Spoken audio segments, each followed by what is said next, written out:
أعوذ بالله من الشيطان الرجيم. بسم الله الرحمن الرحيم.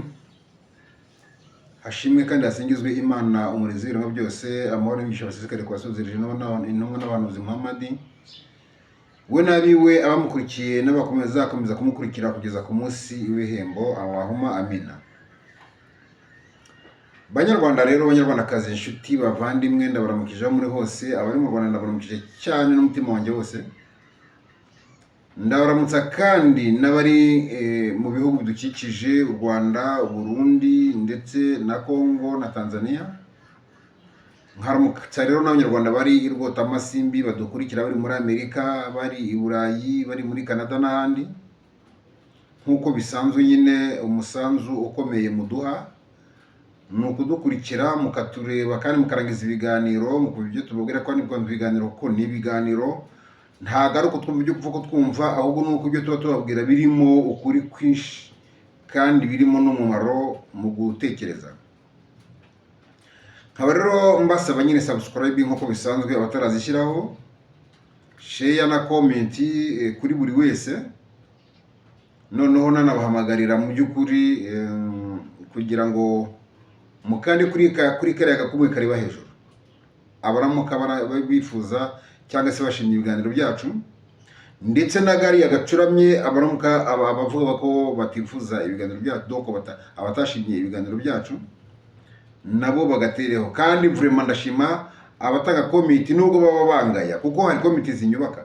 Hari igihe umuntu ambwira comment, ashyiraho comment nkayisoma, iyo comment ikanyubaka cyane, nkabona ko ikangirira umumaro mu byo nahinduramo cyangwa se mu byo nakomeza. Kuko hari igihe umuntu ama comment yenda nkasanga iyo comment ikampugura cyangwa se ikampa kugira umurava kurushaho.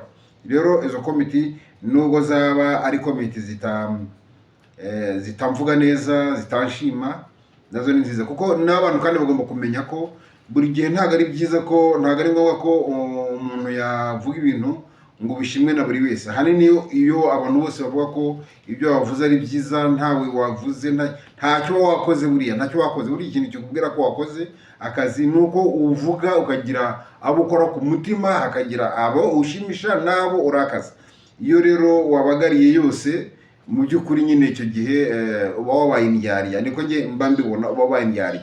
Ugomba gutoneka ku buryo ibyo uvuze koko bitoneka, uvuze ukamutoneka ku buryo bigira akanarakara kanagutuka, cyangwa se noneho n'uwo uvuze ibiri byo nawe akagushima yivuye inyuma, ku buryo atazabona n'impamvu yo kongera yo kuvuga ngo agiye kujya gutukwa. Aka kanya rero kandi ngiye kuvuga nje hano, nje kuvuga kugaragaza, nje kurata uyu munsi, nje kurata ibyiza Habyarimana aba yarakoze. Noneho namwe mwita inyenzi cyangwa se mwita FPR, musingiza FPR, mugaragaze ibyo FPR yanyu yakoze. Ngiye kuvuga ibyiza Habyarimana yakoze imyaka 16, kuko niyo myaka yimwe yategetse, indi myaka ine yose byamaze mwari murimo kumurwanya, nta kintu cy'iterambere yagombaga gukora. Ngiye kuvuga ibyo yakoze mu myaka 16 gusa. Noneho abantu n'urubyiruko rwavutse kuva muri barabana kuva muri 94, abari abana icyo gihe n'abavutse nyuma yaho, kuko hari abana. Buri mwana wari ufite imyaka 10 muri 94 ntago ashobora gusobanukirwa ngo ese ku bwa Habyarimana hari iki, byari bimeze bite, ubutegetsi bwari bubi cyangwa se bwari bwiza, ese byari bimeze bite, ntago ashobora kubimenya, kuko yari umwana nyine, yari umwana. Wenda ibyo yamenya n'ibyaho yarari, kuko umwana w'imyaka 10 byo aba yibuka ibintu yabonye, ariko ntago aba ari yakagize ibitekerezo byo kuanaliza no gutembera ahashoboka hose kugira ngo abone byinshi, cyangwa se no kumva no kumviriza amakuru hirya no hino kugira ngo amenye byinshi. Abo rero bose nibo uyu munsi FPR ibeshya igashuka, ikababwira ko ifite iterambere, ikababwira ko abambere ntacyo bakoze, ikababwira ko mbese u Rwanda ari rubo barutunganyije, abandi bari bararwishe, mu rwego rwo kuharabika no kwangiza no gusenya, mbese no guharabika rwose, gukuraho burundu abantu ibyiza byakozwe n'ubutegetsi bwabanje, bagamije kugira gute, bagamije kugira ngo bayobye uburari, bayobye urubyiruko. Ni nayo tubakoze bica abantu bose bari abategetsi muri icyo gihe, kugira ngo hatazagira uzavuga ngo kera hari ubutegetsi bwiza none mu dutegetsi two gutya.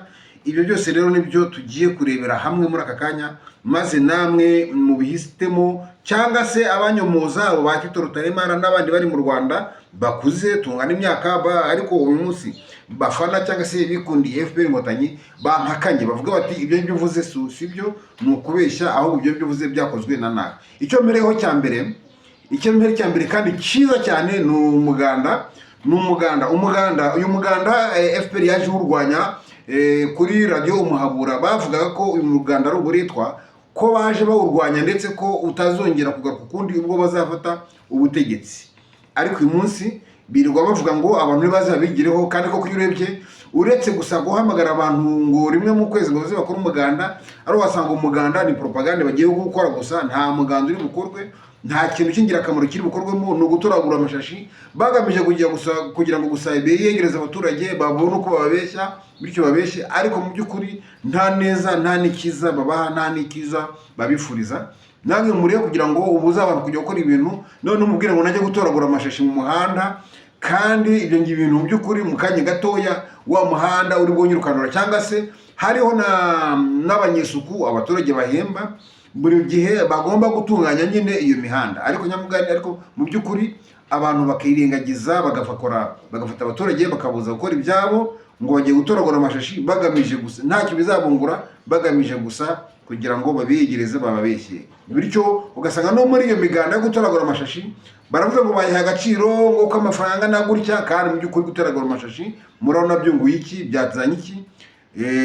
Ibyo ngibyo nyine ni ibintu byo kubeshya. Ariko umuganda twakoraga mu gihe cya Habyarimana yazanye muri ndakeka ari muri 75. Umuganda nibwo waje utangira muri Nyarugunga, muri secteur nyine yaratuyemo mu gishanga cya Nyarugunga, niho rero yatangiriye umuganda. Kandi umuganda ukorwa na bose, umuganda ukorwa n'abategetsi, umuganda perezida yawujyagamo, umuganda abaminisitiri bakawujyamo. Rero uyu munsi imiganda ikorwa na bande, habagaho imiganda mu rwego rw'igihugu, hakabaho imiganda muri komine, mu makomine, mu masegiteri ndetse no mu maserire. Bityo iyo miganda rero igakora ibintu by'ingirakamaro muza kubona mu kanya. Ariko mbirangirije, ariko nibyo reka bize kubuza mu kanya. Hanyuma ikindi navuga mu byo yakoze byiza kandi bikomeye, nuko muri buri komine mu Rwanda yari ifite centre de santé, kandi ifite na ambulance. Byibuze muri komine mu Rwanda yagomba kuba ifite centre de santé byibuze imwe, cyangwa se inyinshi zari zihari zifite centre de santé zirenze imwe. Abanyumva bashobora gukora komenti aho bari bakaba bavuga bati nka komine yacu yari ifite wenda yitwaga gutya, yari ifite centre de santé 2, 3, 4, cyangwa se akavuga ati mwabeshye, hari komine yacu nta centre de santé yagiraga. Ubwo nawe arabakoze, araba anyomoje. Ariko ngenda bihamya neza ko buri komine yo mu Rwanda yabaga ifite centre de santé byibuze imwe, zirenze imwe, 2 cyangwa se 3. Ibyo ngibyo mu Rwanda, ibyo ni ibintu byazanywe na Habyarimana Juvenal, ni ibikorwa yakoze. Ikindi nuko muri komine nyine yagomba kuba ifite ibintu byiza cyane zari zabatse, kandi plan imwe mu Rwanda hose. Ugasanga plan donc muzasanga uyu munsi ibyo byari komine ahanini babishindiyemo, aho komine zari ziri babihindiyemo ibiro by'amasegiteri cyangwa se ibiro by'imirenge. Uyu munsi ushobora gusanga niho bikorera. Nyine umurenge watomboye ukaba uri mu gace komine yari yubatsemo. Uyu munsi hariho ibyo biro ukoreramo, byari ibyo biro bya komine. Tufashe nk'iwacu Nyarugunga, ibiro umurenge wa Nyarugunga ukoreramo niho hari komine Kanombe. Arahandi komine yahoze mu Busanza nabonye bari barahinduye amashuri. Ubwo hahoze komine mbere nyine mu gihe cya Kayibanda. Hanyuma mu gihe cya Habyarimana noneho mu rwego nyine rwo kuvugurura amakomine bayubaka neza mu buryo burushijeho, nibwo yagiye i Nyarugunga hafi yo ku Murindi. Ibyo rero noneho ikindi nababwira nuko muri biro bya komine habaga hagomba kuba hariho icumbi rya burugumesitiri, hagomba kuba hariho icumbi rya burugumesitiri mu rwego rwo kugira ngo burugumesitiri ayobore komine abamo, yumva ibibazo by'abaturage kandi ari hafi ya komine, ku buryo bidatwara esase nyinshi mu kujya kuri komine. Ngira ngo ibyo murabizi, ahari amakomine hose murabizi ko hari ibiro bya komine, n'ibiro bya komine Kanombe rero byari bifite burugumesitiri yari afite ibiro byabyo hafi rwose muri metero zitarenze nka 200 ku muhanda uzamuka ujya ku kigo. Aho munsi y'umuhanda hari ibiro bya burugumesitiri wa komine Kanombe. Muri Gikomero hari ibiro bya burugumesitiri naho hakurya y'umuhanda rwose imbere ya komine ho hari no muri metero nko muri metero rwose nka 50-70 aho ngaho. Hanyuma tugiye no muri Rubungo naho byaruko, mbese mu komine yose yo mu Rwanda yabaga afite ibiro, yabaga afite icumbi ryegereye ibiro bya komine, ku buryo burugumesitiri atagombaga gufata urugendo rw'ibirometero ngo arataha cyangwa se araza ku kazi, yabaga agomba gutura hafi ya komine. Ibyo byose biri mu byiza rero navuga ko Habyarimana yakoze, hanyuma namwe muzagenda mumbwira ibyo yakoze. Tugende ku stade Amahoro i Remera baramaze kwivugurura, nibyo muri uno mwaka nkeka ko kiba batakivugurura, ubundi bateganya ko yagomba kuba yaruzuye muri uno mwaka, sindiyo ngo ndebe, simperuka no ku mbuga z'inkino nizo zikunda kuvuga ku bijyanye na stade cyane. Ariko iyi stade uko mwayibonaga mu myaka yashize, ni stade yubatswe mu gihe cya Habyarimana, kandi mu gihe yubakwaga yari stade ya kabiri muri Afurika, yari stade nziza cyane. Rero Habyarimana yakoze ibikorwa, kandi ibikorwa mu by'ukuri by'ingenzi. Ikindi, hari stade Umuganda ku Gisenyi. Iyo stade Umuganda nayo yiswe stade Umuganda kubera ko yubatswe mu Muganda nyine, urumva ko ni igikorwa cy'ingirakamaro cy'inyamibwa. Mu by'ukuri iyo stade irahari, abari ku Gisenyi barayizi, cyangwa se n'abumva imbuga z'inkino bumva ko ikipe zagiye gukinira ku Gisenyi zikinira muri stade Umuganda. Ikindi navuga ni ikibuga cy'indege cy'i Kanombe. Hari ibibuga by'indege bavuga ngo byinshi, ariko ibindi mu by'ukuri ikibuga cy'indege nyacyo ni ikibuga cy'indege cy'i Kanombe, cyo kigwaho indege mpuzamahanga. Hari ibindi bibuga rero nk'Ibutare kirahari, cyangwa Gaza Petit Porteur, cyangwa kirahari, nkeka no ku Gisenyi sinzi niba gihari, ariko cyangwa guhonda bihamya, ndetse n'Ibutare. Ariko ibyo bibuga nyine ni ibibuga byubatswe imbere hose, bigwaho indege za Petit Porteur, ntago rero byagwagaho indege. Ariko ku kibuga rero cy'indege i Kanombe, ni ikibuga cy'indege cyabayeho ku bwa Gerigori Kayibanda, ariko kiba ari gitoya. Ku bwa Habyarimana rero, yaracyaguye akigira kinini cyane, kuko mbere hari ikigo cyari gitoya kigwaho za Sabena, za LYC, ngo ni indege yo nkeka ko yo muri Ethiopia na n'indege yo muri Kenya, mbese zari indege za Boeing ariko ntoya zigereranije. Noneho rero aho amariye kugikora, yagikoze mu gihe banitegura kwakira inama ya Francophonie. Noneho ubwo Mitterrand yagombaga rero kuzaza muri iyo nama nyine ya Francophonie. Noneho bakavuga ko atabona rero indege ye kuko yihutaga, yaje muri indege yitwaga Concorde, ni indege yirukaga cyane. Bakavuga ko icyo kibuga cyari kiriho yagombaga kugwa, hanyuma ikakirenga, bityo rero ikaba yari guteza accident cyangwa se impanuka.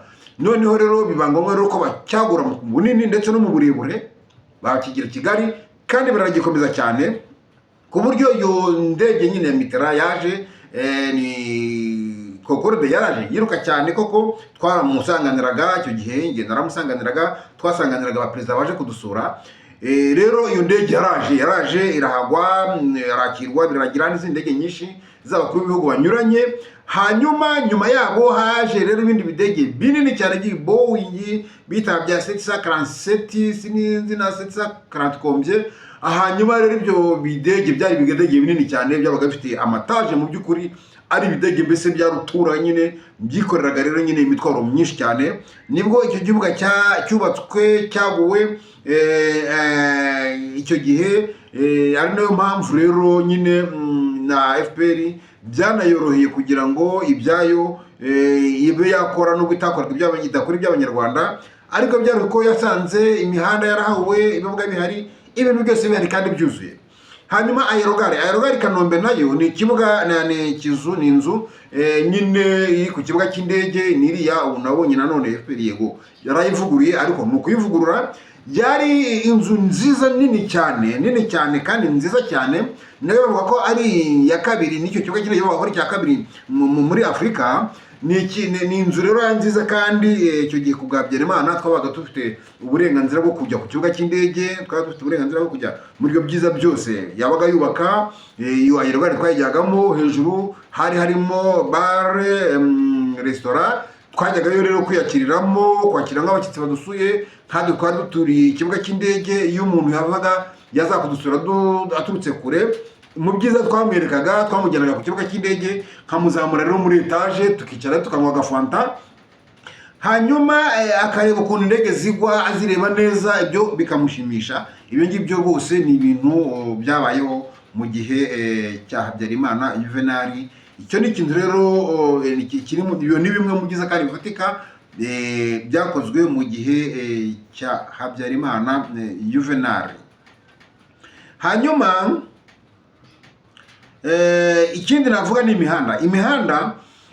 Hari imihanda yose mpuzamipaka iri mu Rwanda ni yubatswe icyo gihe ku bwa Habyarimana, uhereye ku muhanda Rusumo Kigali, Nyagatare Kayonza, ukagenda ukajya Kigali Gatuna, ukagenda ukajya Kigali Ruhengeri Gisenyi, ukagenda ukajya Kigali Kagitumba, ukagenda ukajya, mbese imihanda yose mpuzamipaka, na nuriya Butare. Iyo mihanda yose mpuzamipaka yari imihanda yubatswe mu gihe cya Habyarimana Juvenal, kandi byabaga ari mu by'ukuri turi imisozi, guhanga imihanda ntabwo kwabaga ari ukuyivugurura, byabaga ari ukuyihanga mu by'ukuri. Rero Habyarimana yakoze ibikorwa mu by'ukuri by'ingirakamaro kandi by'ingenzi cyane. Ibyo rero navuga ko icyo nababwira nuko ibintu byose ndi kubabwira byakozwe ku musoro w'amafaranga make cyane, ku musoro w'amafaranga 400. Icyo gihe ku bwa Habyarimana umuntu w'umugabo ufite iyo myaka 18 niwe ugomba gutangira gusora. Iyo wabaga atari mu ishuri, iyo wabaga waravuye mu ishuri, utari mu ishuri, ufite imyaka 18 watangira gusora uri umugabo. Nta mugore wasoraga, nta kimuga cyasoraga. Iyo wabaga uri n'umugabo ariko bikagaragara ko muganga akaba ugaragara ko utarongora, mu bo bita cyangwa se bitaga ibiremba, umuntu udashobora gushaka umugore, nawe ntabwo asoraga. Umuntu iyo wabaga afite ubumuga bwo kuba ingingo zose zuzuye, ariko gusa bigaragara ko atashaka umugore, nyamara yahinga, nyamara yakora akazi, ubona mbese wamureba ntubimenye, ariko bikaba bigaragara umuganga akemeza ko uyu muntu ari ikiremba, adashobora kurongora. Kubera gusa kuba ikiremba, uyu muntu ntabwo yasoraga. Mu bitandukanye rero n'ubu ngubu, ibi nabyo ni ibintu FPR yaje ivuga ko nta muntu uzasora, nta muntu uzajya hoteli izakoraho imisoro. Ariko murebe imisoro ukuntu imeze mu Rwanda. Baje barwanya umusoro 400, ariko ubu ngubu murebe imisoro murimo gusora ukuntu ingana. Rero ayo mafaranga 400 kandi nabwo yasorwaga gusa n'umuntu w'umugabo ufite imyaka 18, niyo yubatse imihanda, yubaka amavuriro, yubaka ibintu byose mu myaka 16 yonyine. Noneho murebe mwebwe abarindira umutekano murabishyura, nyamara twebwe imisoro yahimbaga abasirikare, igahemba abapolisi, ariko mwebwe abarindira ibitekano murabishyura, ababakuburira imihanda murabishyura, n'abanyisuku murabishyura, ibintu byose murabyishyura byose, nta kintu na kimwe mu by'ukuri mutishyura. Mu isoko akantu kose uhise mu isoko urakishyura. Mu gihe cya Habyarimana ntabwo byabagaho. Mu gihe cya Habyarimana hari amafaranga fatizo umucuruzi yagombaga kugeraho kugira ngo atangire gusorera leta. Donc wagombaga kuba byibuze ufite amafaranga ibihumbi 61, ibihumbi 60 n'ifaranga rimwe. Ibihumbi 60 n'ifaranga rimwe nibwo watangiraga, leta yatangiraga kwaka umusoro, kandi akaba ari umusoro uciriritse, akaba ari umusoro nyine watangaga wishimye, utabona ko mbese utarakuzanaga muri perite. Bityo rero ni ikintu cyiza cyane cyakorwa kandi bigakorwa n'amafaranga atari menshi, mu by'ukuri atari menshi. Hanyuma tugiye mu bindi, hari ibintu by'amazu, hari amazu yarayiho, amazu ya leta, ibintu leta yari yashyizeho. Hariho ikintu cyitwaga Oprovia sinzi ukuntu hari bukite, na Tarafiporo. Iyi ngiyi mujya mwumva Kagame yirarira abeshya ngo yari yase. Iyi Tarafiporo ntabwo yari yase wa Kagame, ni ibyo babeshya, ni ukwirarira. Mu by'ukuri ise yari umushoferi w'umwami, cyokora kubera ko umwami yari afitemo imigabane, ngo yaba yaramuhayemo akazi ko kumuragirira imitungo yari muri iyo Tarafiporo, kuko ni Tarafiporo ni ikintu cyashinzwe na ba Kayibanda gishigiwe abarimu mu Rwanda, hanyuma gikora gutyo. Rero ubwo rero cyaje kuba nyine Tarafiporo iba iduka mu by'ukuri rifasha abaturage bose. Byatangiye iby'abarimu ariko byagazaho biza kuba iduka rifasha abantu bose kubona imyenda, kubona ibintu biribwa, ibiki biguza amafaranga makeya. Mbese iyo washaka umwenda uciriritse, donc umwenda uhendutse, ushaka uciriritse, wagomba kujya muri Tarafiporo ukabisangayo. Hanyuma hari mu by'ukuri Oprovia nayo ryari iduka rihunika imyaka, rikayigurisha ku mafaranga makeya, ku buryo ikiro cy'ibishyimbo cyaguraga amafaranga 15, wowe iyo wajyaga muri Oprovia wakiguraga amafaranga 10 cyangwa 7. Noneho hakabaho na Grenarwa nacyo ni ikigo cy'ihunikiro ry'imyaka, cyabonekaga imyaka cyangwa Kicukiro. Noneho nacyo kifata mbese ibyo byari mu buryo bwo kugira ngo abaturage batazicwa n'inzara. Leta yatekereza ku baturage kuburyo batazicwa n'inzara. Izo roza za Grenarwa, izo za Oprovia na za Tarafiporo nicyo zakoraga. Hanyuma ikindi tubijyanye n'amashuri, mujya mwumva ko FPR ivuga ko mu Rwanda ngo abantu batize, bavuga nta n'isoni bafite n'abantu bize mu Rwanda. Mujya mwumva mu mateka wenda nka Tito Rutaremara ajya babwira, ajya mu gihe yahungaga muri za 60 na kangahe, yababwiye ko yahunze avuye mu ishuri muri za 70 na kangahe. Avuye muri za mu mashuri, avuye mu ishuri arahunga, ngo ageze iwabo asanga nyine iwabo barahunze, kuko yari ari mu ishuri w'icyo gihe.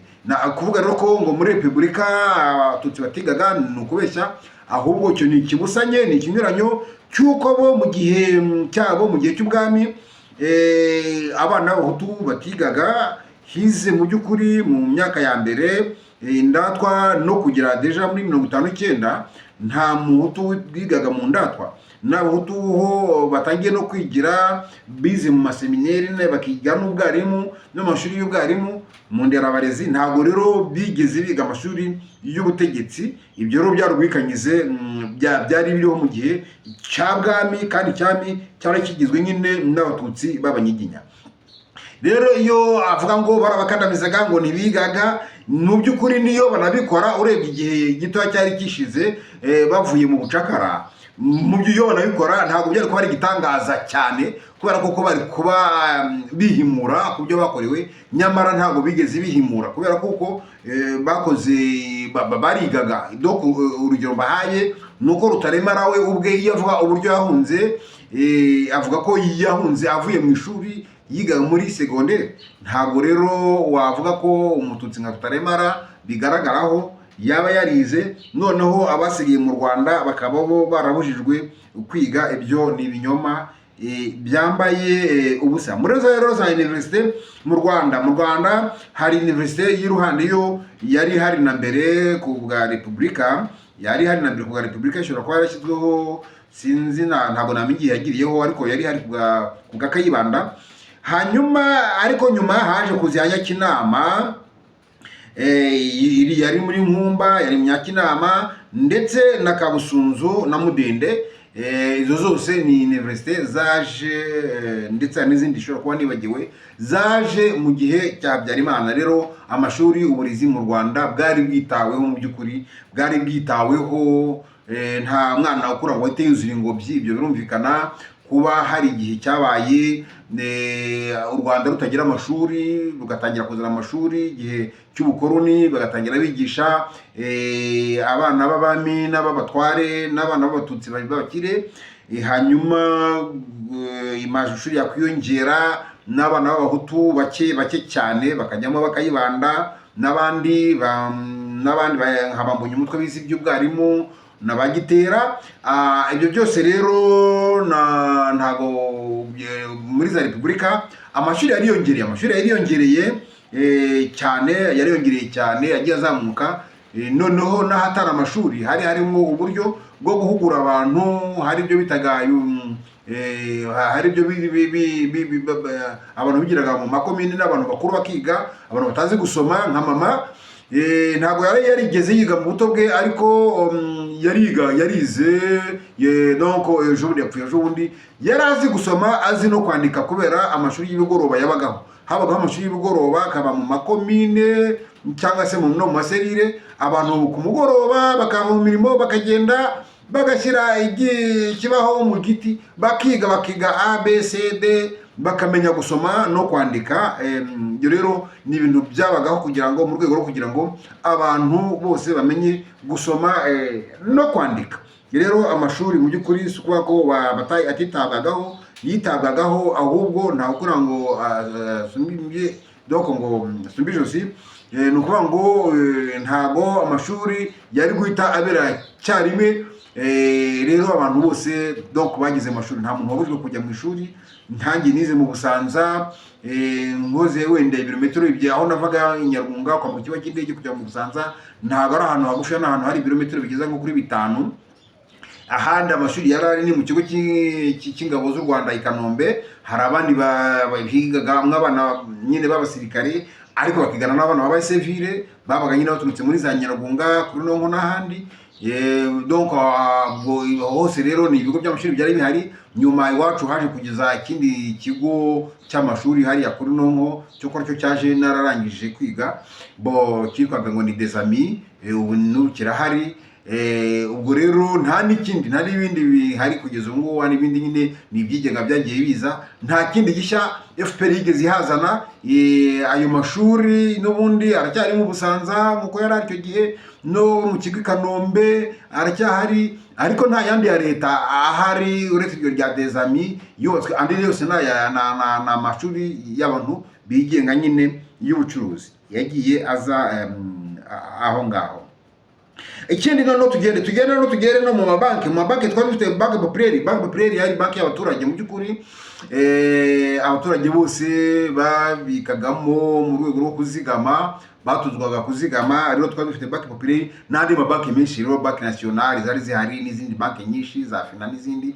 Izo ni banki zari zihari na mbere y'intambara, ntabwo izo banki zije nona ahangaha. Ikindi ni amahoteli nayo twari dufite amahoteli nka Meridien Umubano. Ni amahoteli menshi ari Kigali ariho mbere y'intambara. Donc nka Meridien Umubano, Impara n'izindi hoteli zinyuranye, no ku Irebero hari hoteli ya Habyarimana. Amahoteli yo ari kandi meza kandi agezweho, ndetse no hirya no hino mu Burere hari amahoteli. Ntago amahoteli azanywe na FPR Inkotanyi, ntibakababeshye. Ikindi hari amazu ya leta. Hari amazu ya leta nka Primature n'uyu munsi bakoreramo. Iyo nzu yubatswe na Habyarimana, yubatswe ku bwa Habyarimana, ntago yigeze yubakwa n'Inkotanyi. Munsi inteko ishinga amategeko uyu munsi barakorera mu nteko ishinga amategeko yubatswe na Habyarimana. Uyu munsi urugwiro barukoreramo rwubatse ku bwa Habyarimana.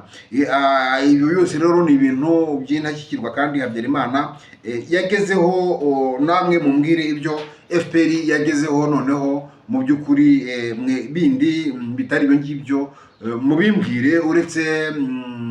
Uretse imidugudu yabo, uretse amazu yabo, uretse amasoko yabo. Twagiraga abakire mu Rwanda tuvuga ngo ni kwa Kanaka, ni kwa Kajigwakwa, ni kwa Kabuga, ni kwa Rwigara, ni kwandi.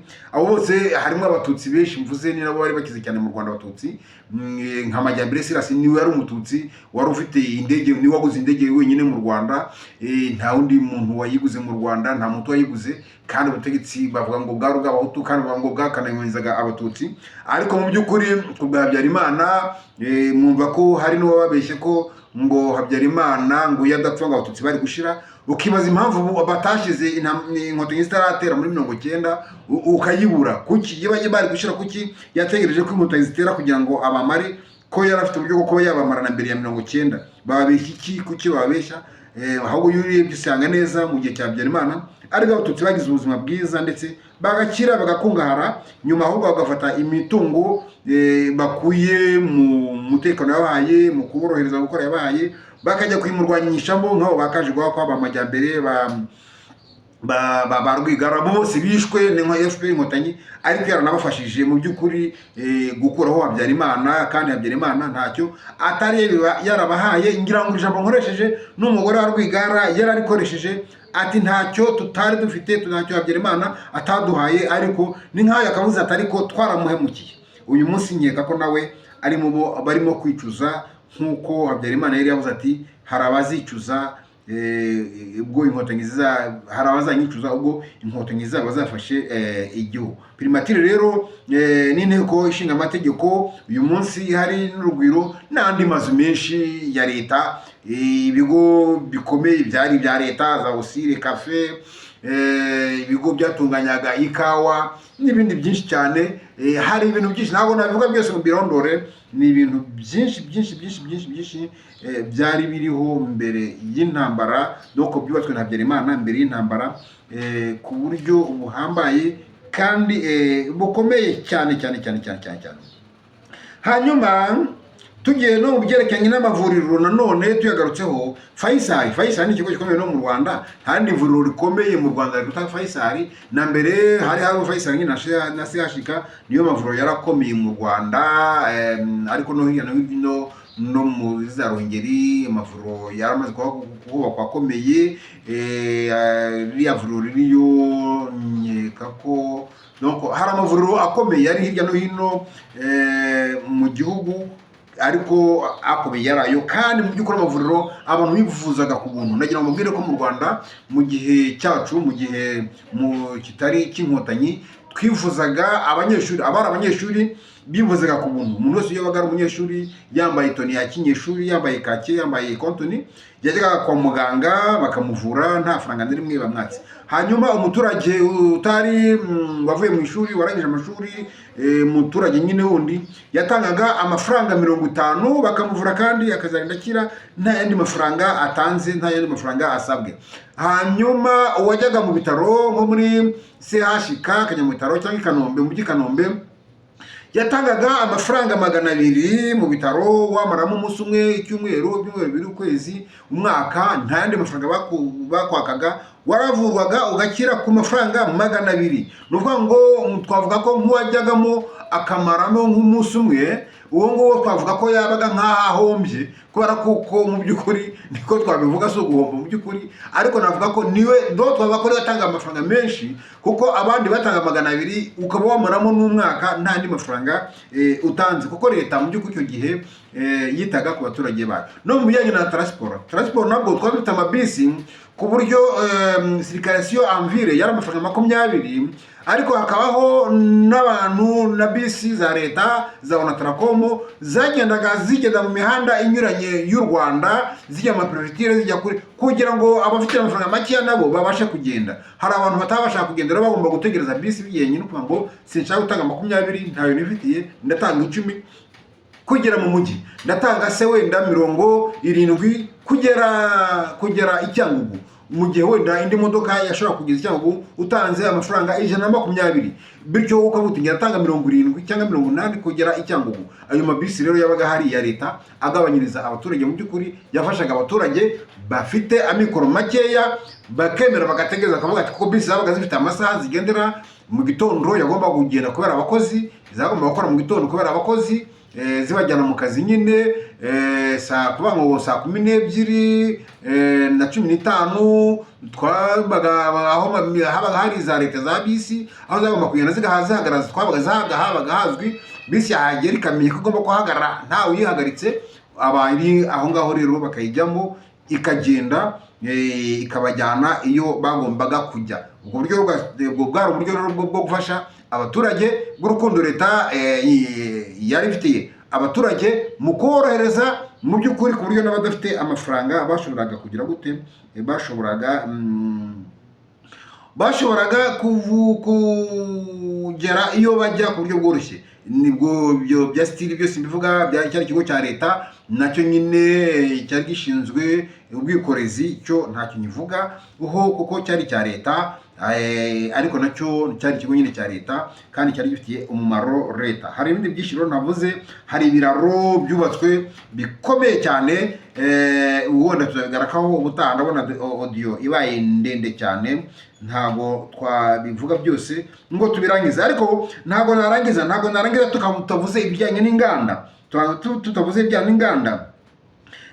Mu Rwanda twari dufite inganda zikomeye cyane,